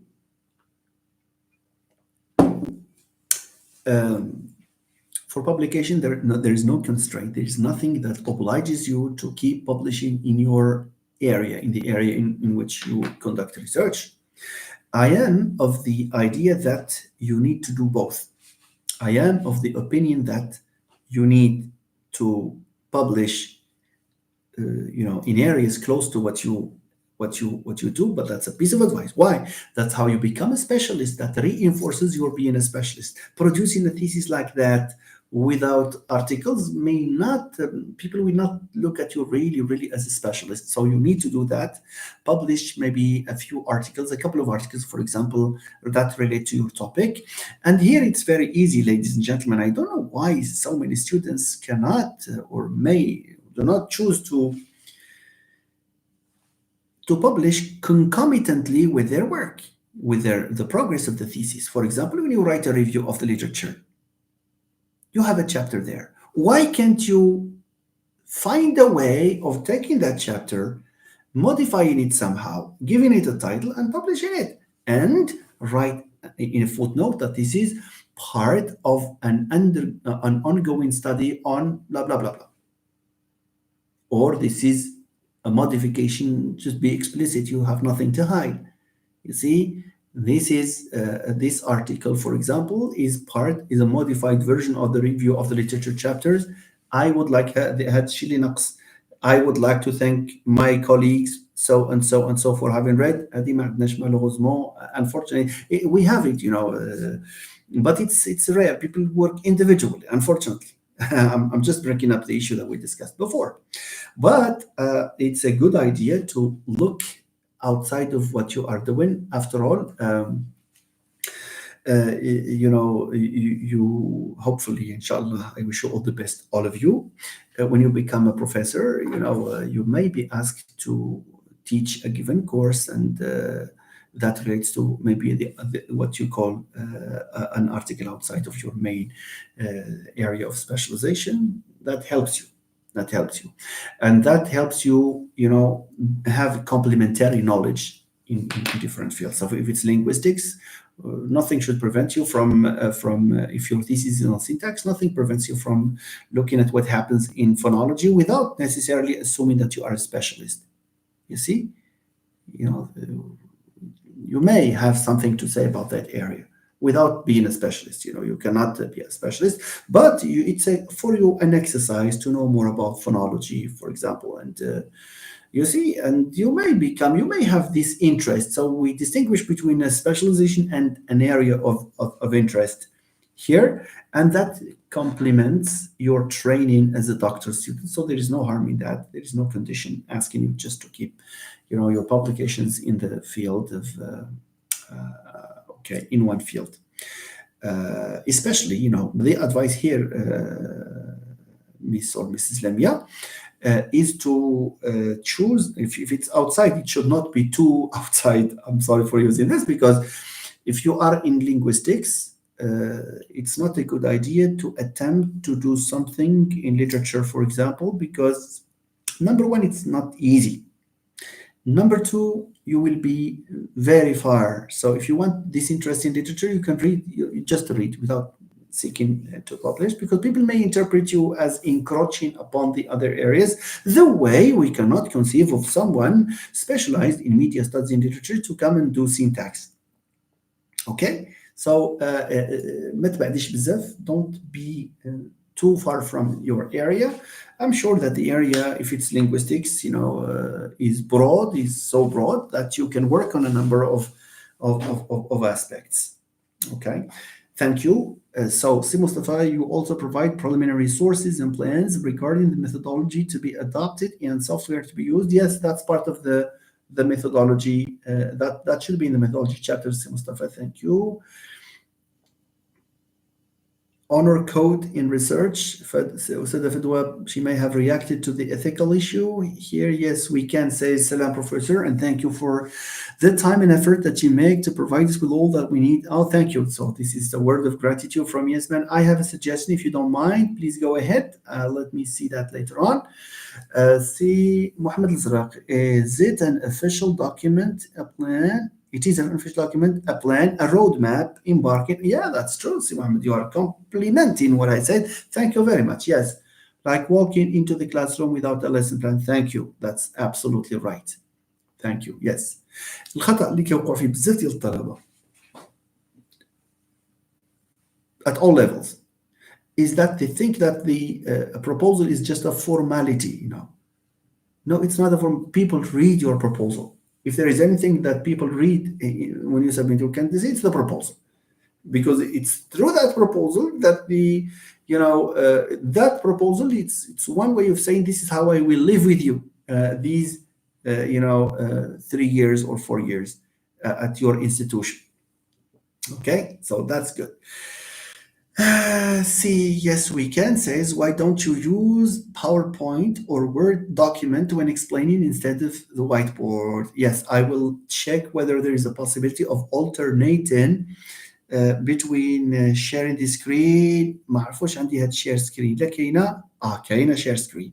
Very good. So I'm just learning. So I will find a way of doing this. So since I have shared screen, I think I can use Word doc and type instead of the board. Thank you very much. Except for the tree diagrams, it's a bit difficult to draw tree diagram on Word. So I will resort to the board.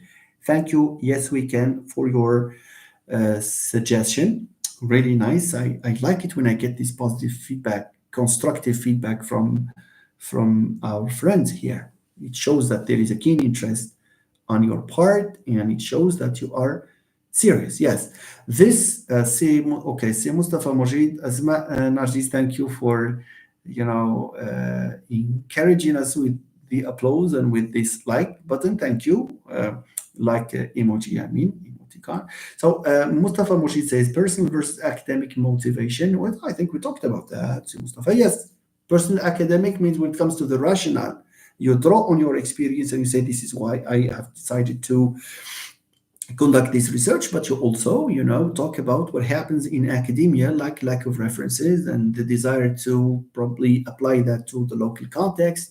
But you can also refer to the reforms and to 21st century skills. Look, in the field of education, referring to 21st century skills is not enough of a rationale, but it's a nice way of, it's an opportunity to write a rationale, honestly. Anything, you refer to the 21st century. Okay, nice. I have, sorry here, what I have here. Oops. So, a plan of work, reducing desirability as well. I hope I have not missed a comment here. Yusuf Yalawi. Okay, so since I have read the Yalawi, I move now. Okay, so I have Kautar Shadli, my brilliant master's student. Hello, professor. I was wondering if there is a reliable method to determine whether a particular researcher or writer is considered relevant or expert in their field. One way you can do this is to consult how frequent he or she is cited. Translanguaging, for example, in which you are interested. Garcia is a reliable researcher. Kanagaraja is a reliable researcher. Li Wei is a reliable researcher. You see? So why? Because you can hardly come upon any article on translanguaging without finding these names recurring. So this is one of the criteria, of course. Okay? Citation. You can Google the person, the author. You can visit the Google Scholar, account, and you can see things, and some of them are already established figures in Wikipedia, because where you can see grosso modo, his or her trajectory. Sometimes I come across articles prepared by undergraduate students. I'm not underestimating graduate students, even doctoral students, but in a piece of research, it's better to cite people who published articles, not theses, for example, and you avoid, you may. I mean, it's good to quote, for example, someone who conducted a piece of research, as an undergraduate student or as a licence student, the BA. It's good, but it should not be your source of information. And you see, let's be honest, even doctoral students, you always need to say unpublished doctoral thesis, unpublished research paper, and leave that just as a way of completing your list of bibliography. And that's an opportunity for you to show that you have read not only the main authors, but also the author that so on, but don't take that as a reliable source. Some students, what do some students do? Let's say they work on multilingualism. They define multilingualism. They define, for example, language maintenance and language shift. And they, instead of talking about authors like Fishman, like, Diglossia, talk about Ferguson, talk about others. You see, Einar Hogan, these figures, to quote for them, definition of language maintenance, language shift, concept like multilingualism. They quote what someone who has just defended his doctorate, so and so 2024 defines multilingualism as. No, that's not the good way of doing it, of course. Okay, so Kautar, I hope I have at least partially answered your question. It can be difficult to gauge the credibility. Yes, of course, it's difficult. So it's by definition difficult. As long as the paper is not published, as long as the thesis is not published, and doctoral thesis can, it can be quoted, but you should not rely on it. Maybe you can mention that in passing in the review of the literature, but prioritize articles that are published and articles whose authors, are renowned whether at the national or at the international level. Is there a standard procedure to identify Yes, that's what I told you, Kautar. How frequently do they publish, and how frequently are they cited? Okay. Si Abdul Alamin, dear professor, what are some of the burning questions and topics that you think, sir, need to be answered and addressed in MA or PhD, be it linguistics or applied linguistics disciplines? You mean for the questions that you think, sir, need to be answered in the field of what? In the field of linguistics and applied. I can give you just examples, but any issue, if you know how to formulate it, can be a good candidate for an issue worth investigating.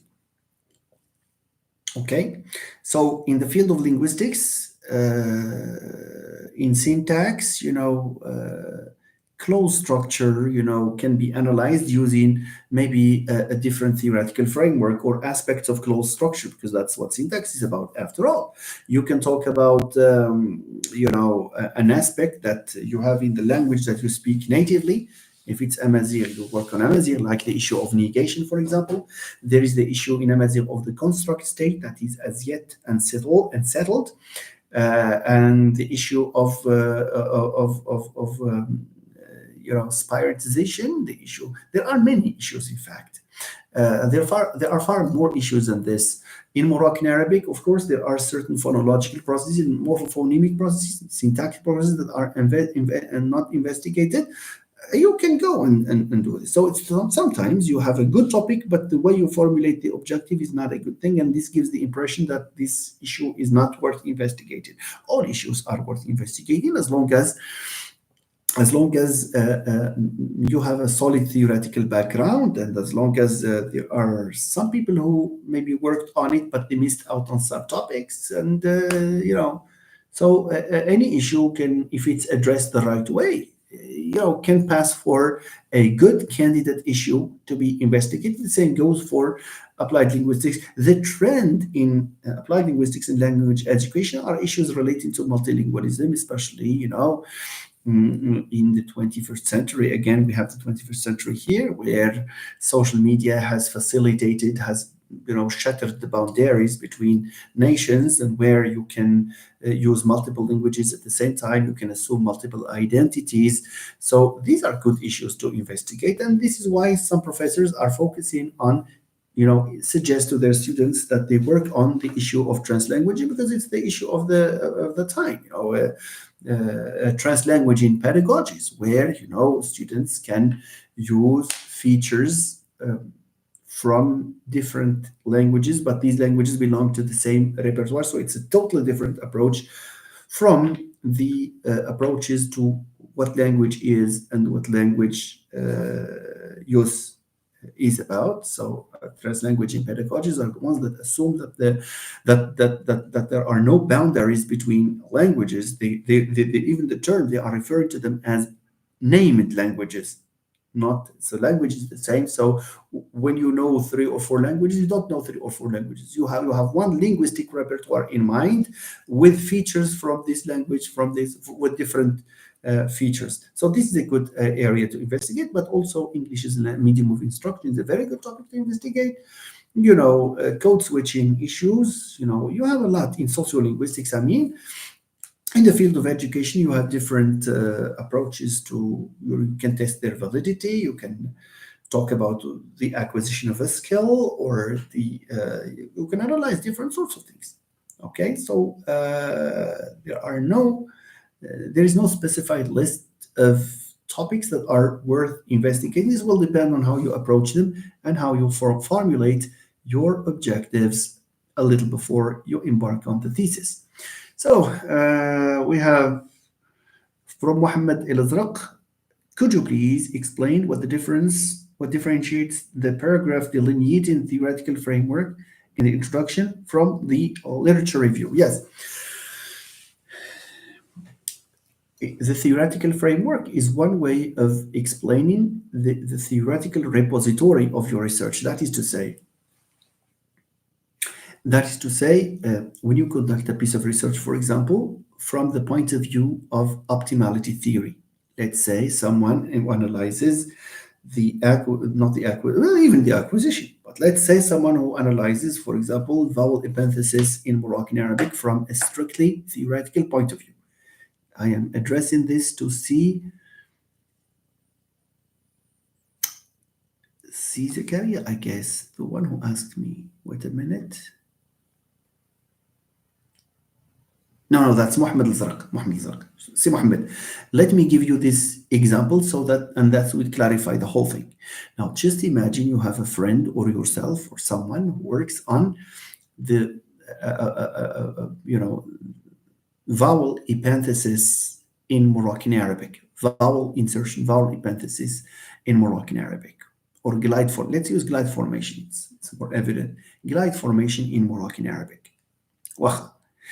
what will be, so from a constraint interaction perspective. هنا شنو عندي؟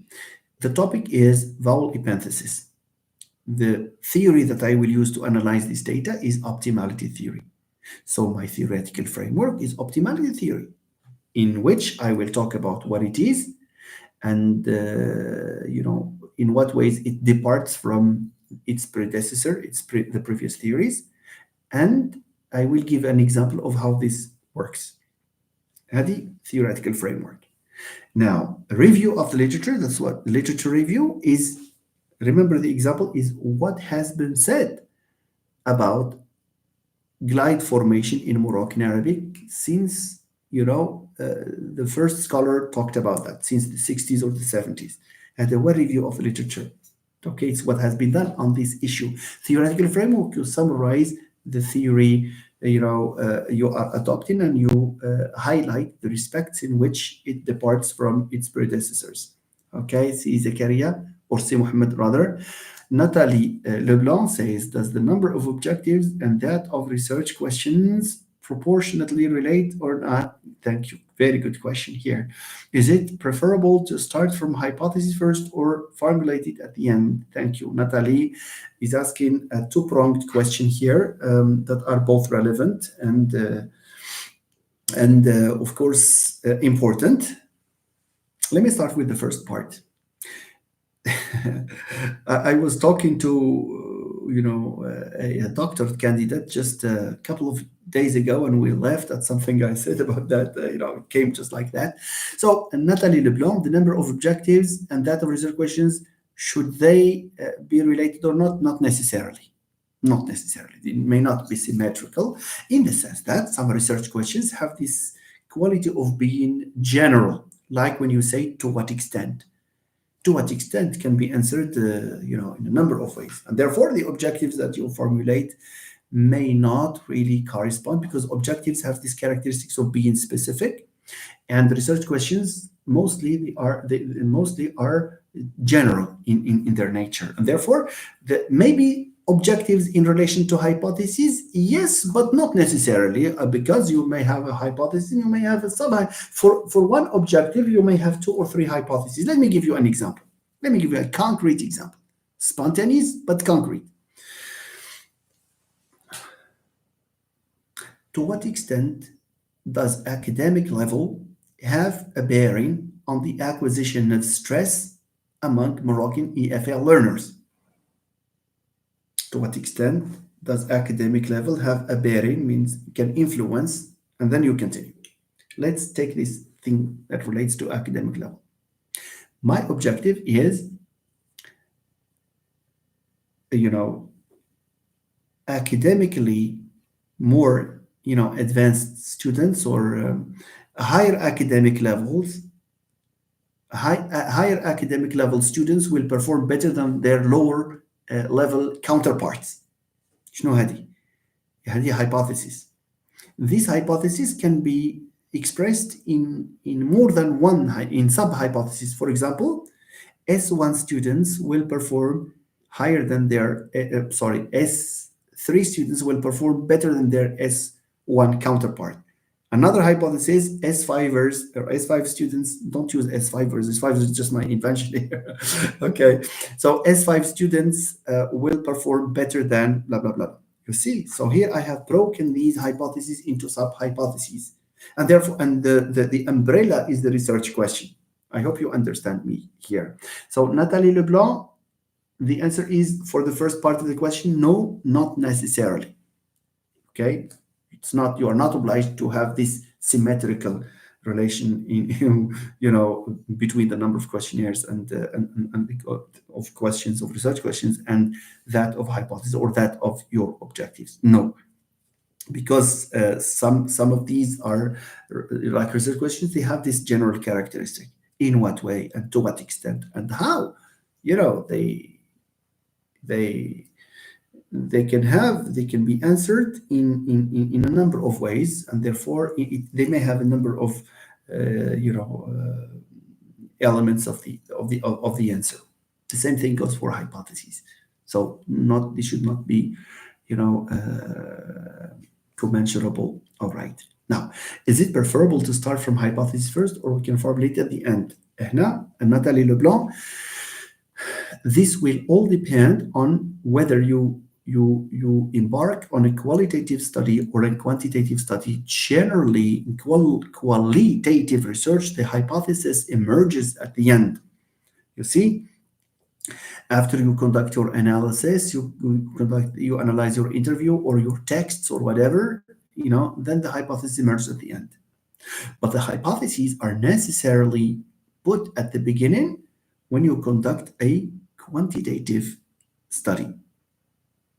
Why? Because you run the statistics based on what? Based on your hypothesis. In fact, in a quantitative study, not only should you have a hypothesis, but you should also have the corresponding null hypothesis. Okay, so qualitative study, yes, it can emerge at the end. Quantitative study necessarily at the beginning. Okay, fine, Natalie, I hope I've answered your questions. Zakaria, please can you talk about the characteristics of strong statement of the problem? A strong statement of the problem, let me talk about it clearly. What is statement of the problem? The statement of the problem is to talk about what happens in the area in which you are conducting research. So a strong statement of problem would be perhaps to point to the failure of the studies before. For example, early research did bring into focus a number of aspects relative to this or that issue, except that none of these studies, to the best of the investigator's knowledge, has pointed out to this issue, and that will be an opportunity for you to say, well, that's the reason why I will, conduct this issue. Okay, so this is the statement of problem by pointing to where people before you stopped and to point to the aspects of the topic that have not been addressed or addressed but not in a satisfactory way. So that creates an opportunity for you to go further in your, to continue this ongoing research. Nice. So Mustafa Suresh Kanagaraja, yes, Mustafa, I cited Kanagaraja's work in my MA doctoral dissertation. I will have the opportunity to read it, Mustafa. Nice. Yeah, in the linguistic imperialism as well. I did not know that he was interested in this, but what I know that he worked on the issue of even translanguaging is somehow a reaction to the monolingual ideology where you have a native speaker who is the uncrowned king of linguistics, as they say, and the other people who need to follow what the native speaker decides. So I think there's this the relation between the two areas of specialization is logical. Okay, you can check the quality of journals by SGR. Sisaid Hamouri is answering perhaps Miss Shadley, who talked about the yardstick against which we measure good quality papers. Thank you, Sisaid, for suggesting that. Thank you. Si Mustafa, translanguage is the ability to move fluidly between languages and pedagogical approach to teaching, in which teachers support this ability. That's true. In the Netherlands and in parts of Belgium, I think there is this approach that has started, the translanguaging approach, because they have a lot of, they have an important part of immigrant communities where it was noticed that, the people who do not speak the Dutch language, for example, natively, suffer from, problems, during their academic life, and therefore it was decided to, resort to multilingual education, to the pedagogy of translanguaging, which proved its success. They call it meertalig onderwijs, meertaligheid, referring to the meer comes from more, tal means language, so multilingual, like multilingual education, and current research supports this pedagogy and point to its effectiveness. One of my students in the master's program produced an excellent thesis on the emancipatory potential of translanguaging. And, this is also an area of research that is thriving in our country. Nice. So Natalie says it's clear. Thank you. So in the absence I don't know if our friend, his name is Maliki, I guess, asked me about the pedagogy of writing at the university. Let me answer you not from theory, but from my experience. I don't know if I have my S3 students with me here, but I do give them a hard time, but for noble cause. Because every week they are supposed, my belief after these years of experience, and myself, and when I was a student, I remember, look, in writing, no matter how sophisticated the approaches are to your teaching, شوف, if you do not make students do the work, if you do not make your students write, learn writing by writing. لا فلسفة بلا تشجيع. If you want to learn writing, you have to write. There is no other way you can become a good writer by doing other things than writing. Sorry, let me tell you this. A composition teacher is supposed to teach composition, yes, of course, by explaining to them the process of writing. Of course, we all do that, but every week they have to have an assignment, a real assignment. For example, you ask your students to produce an essay, and when they produce it, you have to correct it. As a teacher, you correct it, and the student will see the feedback, and they will take into consideration, not all students will take into consideration your feedback, of course, but there is a good portion of students who will take into account your advice when you write, you point out what you think is a mistake and you make suggestions. They will not repeat it next week. They come with fewer examples. The week after, even fewer examples. By the end of the semester, they will be close to writing an excellent essay. I mean, there are students whose progress, I even told some of my students even last week, before it was yesterday. Okay, I told them that they made remarkable progress from the first assignment to the last assignment. Feedback does miracles. It's a miracle. Feedback. I would advise not only university professors. I'm not in a position to advise my colleagues, hasha, no. But generally, if there is a piece of advice I give to professors based on my experience and even high school teachers, feedback has an impact on students. Feedback, you motivate them. You say that you will be able to do that. You can produce a better essay. And that when they look at their mistakes and they try to avoid them in an attempt to satisfy your teacher, you as a teacher, by the end, the result is just amazing. It's just remarkable, honestly. So it's the pedagogy of assigning the students the work, and you correct it. You correct it. If it's not, if you assign but you don't correct, they are unlikely to achieve anything. Okay, you may even get feedback with not knowing their level. It's good to show the student. I don't generally assign a grade, but I point out where they need to put in more effort, and of course, especially when it comes to composition, it's a responsibility, and it needs a lot of effort on the part of the teacher. So I hope I have answered our colleague here who asked this question.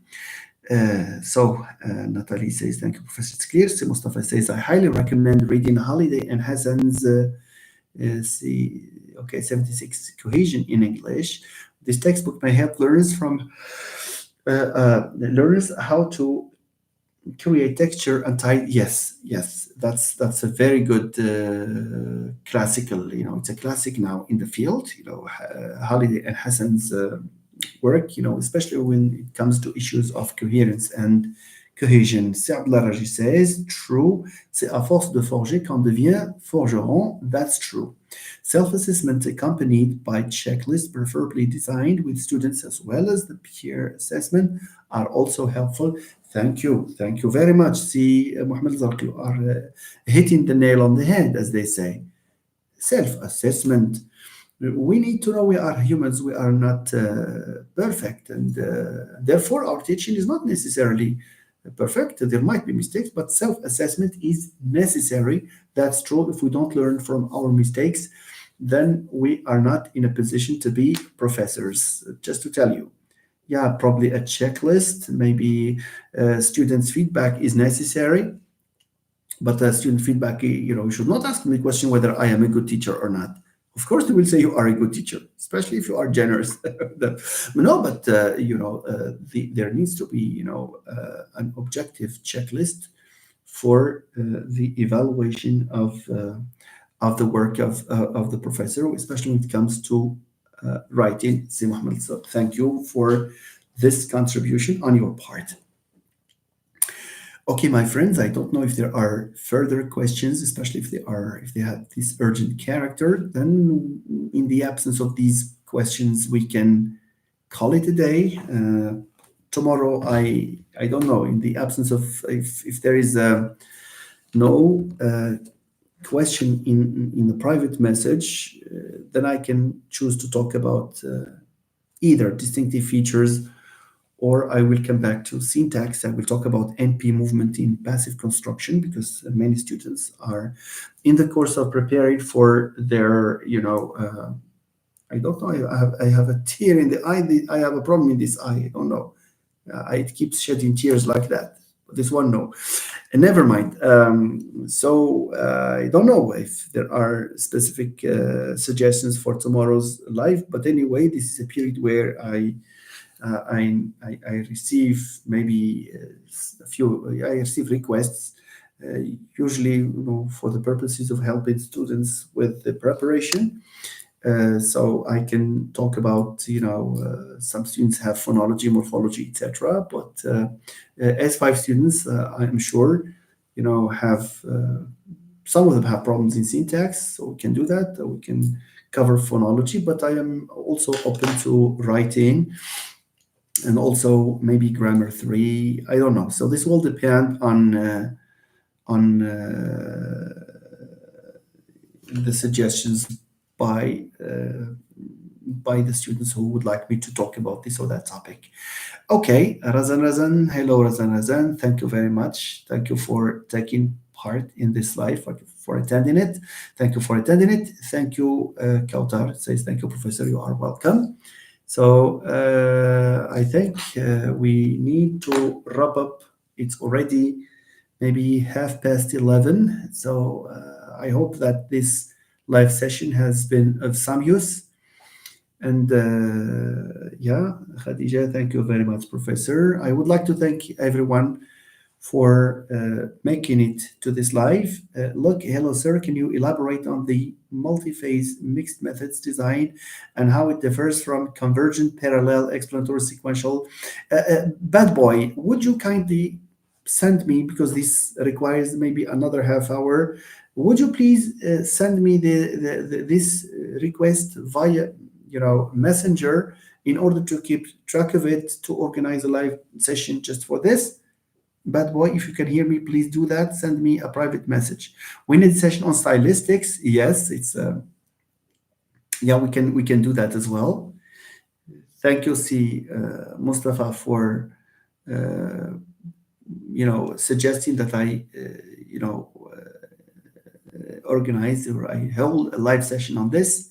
Okay, thank you, Bad Boy. Yes, please do that. Thank you. Natalie Leblanc, thank you, Professor, for your great effort. Help us. Thank you. So you're welcome, Natalie. If you have any question, all that you need to do is send me a private message. Si Mohammed Al says, thank you for the insightful session. Looking forward to seeing your next session. Thank you very much, Si Mohammed, for your interest and for also for your active participation and your pertinent questions. Zikri Najla, thank you, sir. Marhaba Najla. Bad Boy, thank you very much. Anyway, ما سخيتش بكم, but anyway, سي عبد العلي بارك الله فيك. Thank you so much. So we can meet. So we will meet tomorrow, inshallah. I may be out of town, but Anyway, I will find a way of meeting you in this live session. So thank you very much, everyone. I wish you all the best, and let's meet tomorrow, inshallah. Thank you. Bye bye.